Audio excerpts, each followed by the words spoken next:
Stars video for section 11, Exponents and Logarithms. And what I'd like to first start talking about are exponents. You're probably more familiar with them.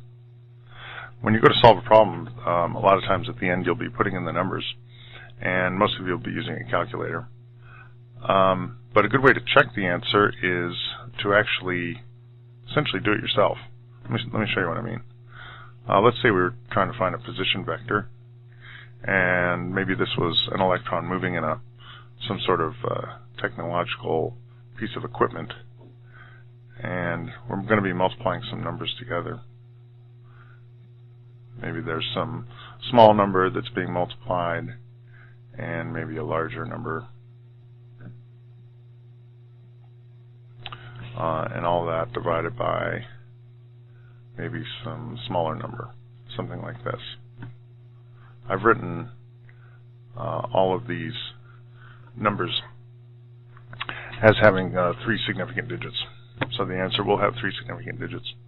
So you can put this into a calculator and get the answer, but what happens if you push the wrong button or something? It's always nice to be able to check it yourself. So an easy way to do that yourself is to just put the numbers together. So 2 times 4 is 8, divided by 5 is 1.6, and there's 3 significant digits. And then just do the exponents yourself. So how would these exponents combine? Well, we've got negative 6 in the numerator and 8. Those would add. And then the one in the denominator would subtract. So I would be subtracting negative 16. So this is one of the properties of exponents. If you have the same base with exponents in the numerator, you can just add them together. And the ones in the denominator, you have to subtract. So negative 16 is 16, and 8 is 24, and minus 6 is 18. So this would come out to be 1.60 times 10 to the 18th, which is an awfully big number. I'm not sure what's going on here. The numbers that I chose probably weren't realistic, depending on what the units were. Typically the units are meters. So the point is not what that answer is, but how to combine the exponents yourself, and you can check when you put the numbers into a calculator whether you push the buttons right or not.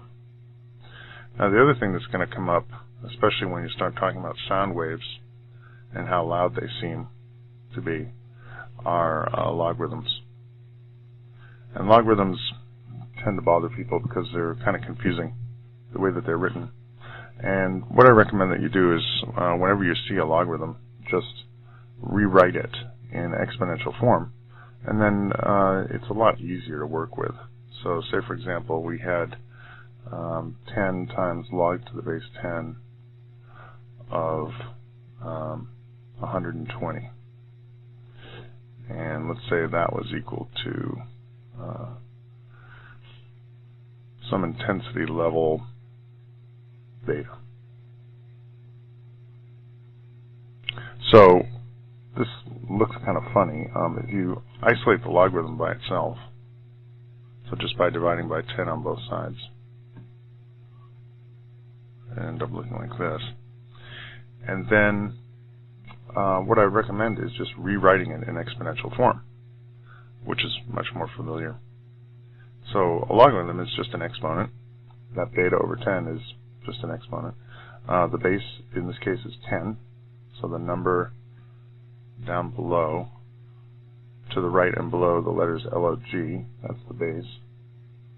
The number on the other side of the equal sign, that's the exponent, so beta over 10 in this case.